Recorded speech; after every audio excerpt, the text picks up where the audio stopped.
Silakan duduk kembali teman-teman. Terima kasih.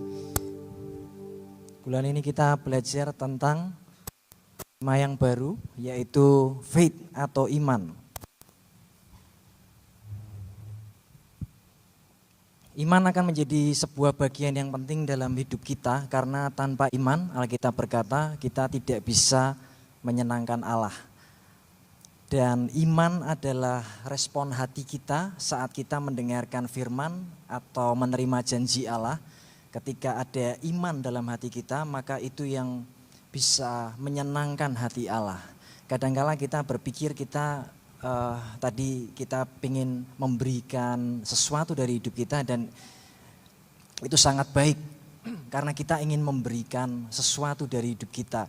Tetapi sebetulnya yang jauh lebih penting adalah bagaimana kita bisa pertama kali belajar menerima dari Allah. Secara logika manusia, dalam pemikiran jasmani kita atau pemikiran natural kita, bahwa menerima sesuatu dari Allah itu sesuatu yang mungkin kalau menerima terus kok kita nerima terus gitu ya. Kita mungkin berpikir bahwa itu hal yang kurang baik. Tapi ternyata Alkitab secara rohani atau secara spiritual atau secara biblikalnya, bagaimana mungkin kita tidak menerima dari Allah, bagaimana mungkin kita bisa memberikan sesuatu dari hidup kita kalau kita tidak lebih dulu menerima dari Allah. Karena memang Dia adalah sumber kehidupan kita. Jadi Allah adalah sumber hidup kita, dan iman adalah bagaimana kita bisa percaya untuk bisa mengambil sesuatu dari Allah. Bukan untuk memanfaatkan Tuhan. Bukan untuk memanfaatkan Tuhan. Tapi waktu kita mengerti bahwa Allah itu adalah sumber dan Dia adalah pribadi yang dengan murah hati dan berkelimpahan, 5 roti 2 ikan sisa 12 bakul, itu selalu hatinya. Maka dalam kelimpahan itu kita akan dengan sukarela berbagi dengan orang lain. Karena kita mengalami kelimpahan dari Allah. Dan di minggu yang pertama ini kita akan belajar tentang righteousness by faith. Di minggu yang pertama ini dari tema faith atau tema iman, kita belajar righteousness by faith. Nah, hal ini sangat penting sekali teman-teman, karena ini adalah core of the core dari berita Injil. Kalau teman-teman mendengar berita Injil atau keselamatan dalam Kristus Yesus, apa yang membedakan keselamatan di dalam Kristus itu berbeda adalah righteousness by faith. Keselamatan atau kebenaran karena iman, bukan karena perbuatan. Dan ini yang tidak bisa banyak dipahami atau diterima oleh banyak orang ketika mereka merasa punya kebenaran dari dirinya sendiri. Terutama orang yang merasa baik hidupnya akan sulit menerima kebenaran Injil Kristus. Sebaliknya hanya orang yang bisa mengerti bahwa dirinya itu rusak, berdosa, dan dosanya hanya bisa diampuni oleh kemurahan Allah. Sehingga dia bisa diselamatkan oleh karena anugerah Allah, bukan karena perbuatannya. Dan hari ini kita akan belajar dari seorang yang bernama Abraham. Tapi sebelum itu, dari mana iman kita berasal adalah dari Alkitab. Kalau kita membaca Alkitab, kita selalu bisa menumbuhkan iman kita. Kalau mendengar berita-berita, news atau berita yang ada di dunia, maka itu bisa membuat kita khawatir, membuat kita cemas. Mendengarkan omongan atau ocehan orang itu bisa membuat kita khawatir, membuat kita cemas. Atau bahkan ketika kita merenungkan diri kita, masa depan kita, membuat kita takut dan lain sebagainya. Kita takut akan banyak hal, tentang sekolah kita, studi kita, pasangan hidup kita, keluarga kita, kesehatan kita, keuangan kita, dan masih banyak lagi. Tetapi setiap kali kita membaca firman dan berjumpa dengan Kristus, karena dari Kejadian sampai Wahyu, semuanya bicara tentang pribadi Yesus, keselamatan Allah di dalam Kristus Yesus. Maka setiap kali membaca Alkitab, teman-teman minta sama Roh Kudus, Tuhan bukakan mata hatiku, pengertianku, supaya aku bisa melihat keindahan Kristus dari Kejadian sampai Wahyu.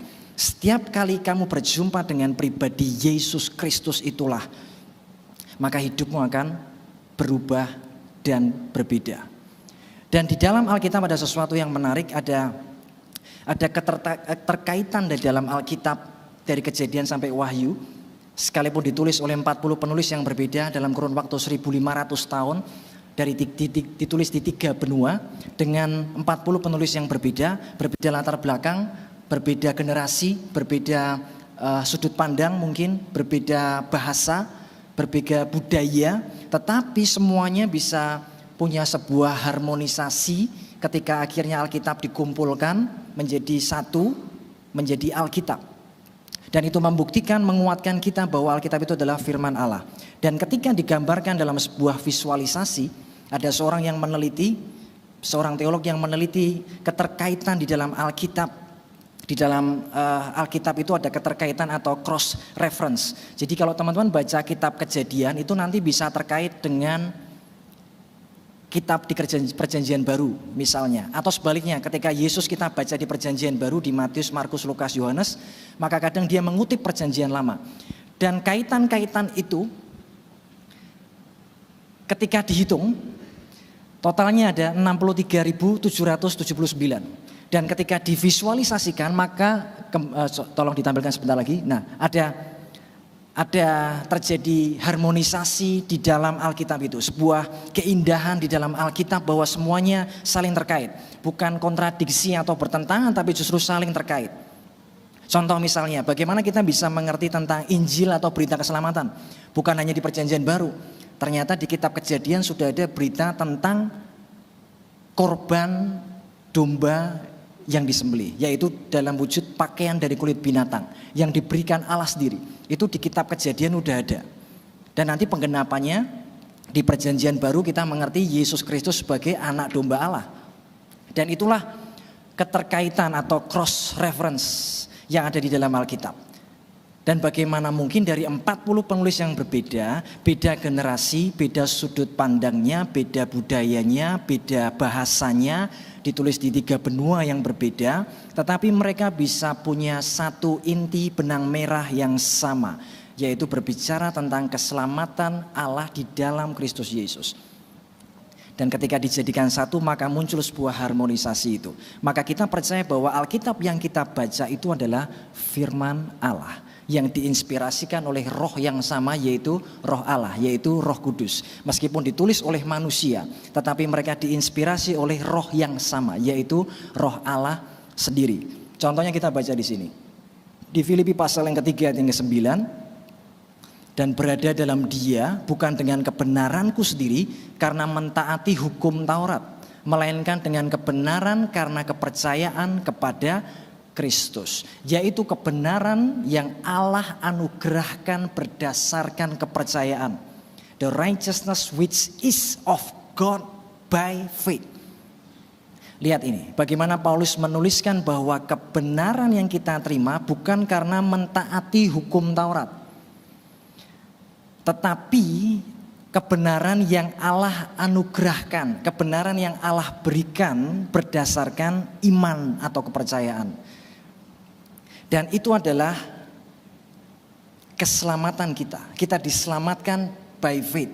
Jadi sekarang kenapa kita bisa disebut sebagai orang benar? Bukan karena kita berbuat baik dan benar. Perbuatan baik dan perbuatan benar kita di luar Kristus atau tanpa Kristus tidak pernah bisa mengubah identitas atau jati diri kita menjadi orang benar. Hanya penebusan di dalam Yesus Kristus, waktu kita percaya akan penebusan Kristus, Kristus yang tidak berdosa dijadikan korban dosa, supaya kita yang berdosa menerima kebenarannya dengan cara dianugerahkan. Caranya by faith. Inilah cara kerja kita menerima anugerah Allah, yaitu by faith. Maka iman ini jadi bagian yang sangat penting. Tugas saya adalah memberitakan firman. Waktu teman-teman mendengar maka muncul iman. Dan saat kamu buat keputusan aku mau menerima firman itu, maka itu jadi bagian hidupmu. Maka satu-satunya buku yang kita baca dan itu bisa mengubah kita adalah Alkitab. Jadi teman-teman harus memberikan waktu baca firman, karena di situ ada warisan yang tidak ternilai harganya. Di mana waktu kita baca itu tidak hanya untuk Abraham, tapi untuk kita. Tidak hanya buat Musa, tapi juga buat kita. Tidak hanya buat Paulus, tapi juga bisa buat kita. Jadi waktu kita membaca Alkitab dan Roh Kudus memberi pengertian, waktu kita percaya dan menerimanya, itu jadi bagian hidupmu. Jadi satu-satunya tulisan yang bisa mengubahkan kita hanya Alkitab, karena itu adalah firman Allah.